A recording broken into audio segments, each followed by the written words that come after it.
Finally মেঘলা কি রাতুলের বিয়ের প্রস্তাবে রাজি হয়ে যাবে? গরিব ঘরের রাজপুত্র নাটকের ২১তম পর্ব কবে প্রচারিত হবে? অলরাইট, এই সকল প্রশ্নের উত্তর নিয়ে হাজির হলাম আজকের ভিডিওতে। সুতরাং ভিডিওটি টানাটানি না করে শেষ পর্যন্ত দেখতে থাকুন এবং যারা আমাদের চ্যানেলে নতুন রয়েছেন অলরাইট চ্যানেলটি সাবস্ক্রাইব করে রাখুন। হ্যাঁ ভিউয়ার্স, এই ভিডিওর শেষে জানিয়ে দেব গরিব ঘরের রাজপুত্র নাটকের ২১তম পর্ব কবে প্রচারিত হবে। আর এই পর্বটি আসলেই কেউ মিস করবেন না, কারণ ফাইনালি রাতুলকে দেখা যাবে সে এবার মেঘলার পিছন ছাড়বেই না। কারণ মেঘলা যে কোটি টাকার মালিক, এজন্যই মেঘলাকে বিয়ে করার জন্য পাগল হয়ে যাবে।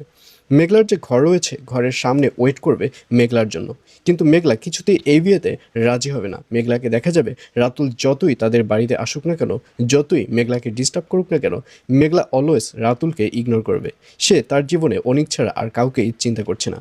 আর অন্যদিকে মেঘলা এবার ফাইনালি চাইবে যে মেঘলার পেটে যে অনিকের সন্তান সেটা প্রমাণ করেই ছাড়বে। আর এই ব্যাপারটা যেহেতু থানায় নিচ্ছে না, সেহেতু সে সিদ্ধান্ত নিয়েছে যে সে এই ব্যাপারটি নিয়ে কোর্টে মামলা করবে। আর এর জন্যই ভালো একজন উকিল ধরবে মেঘলা, এবং উকিলের সাথে আলোচনা করে এবার ফাইনালি মেঘলাকে দেখা যাবে মেঘলার পেটে যে অনিকের বাচ্চা সেটা প্রমাণ করবার জন্য সে এবার কোর্টে অনিকের নামে মামলা দেবে। তো ভিউয়ার্স, জানিয়ে দিচ্ছি এই পর্বটি কবে প্রচারিত হবে। গরিব ঘরের রাজপুত্র নাটকের ২১তম পর্ব প্রচারিত হবে আগামী ২ তারিখ, অর্থাৎ ২ মে শনিবার দুপুর ১২টার সময় শুধুমাত্র কারুহিম ইউটিউব চ্যানেলে। তো ভিউয়ার্স, আপনাদের কি মনে হচ্ছে মেঘলার পেটে যে অনিকের সন্তান সেটা কি আদৌ মেঘলা প্রমাণ করতে পারবে? অবশ্যই কমেন্টে লিখে পাঠান।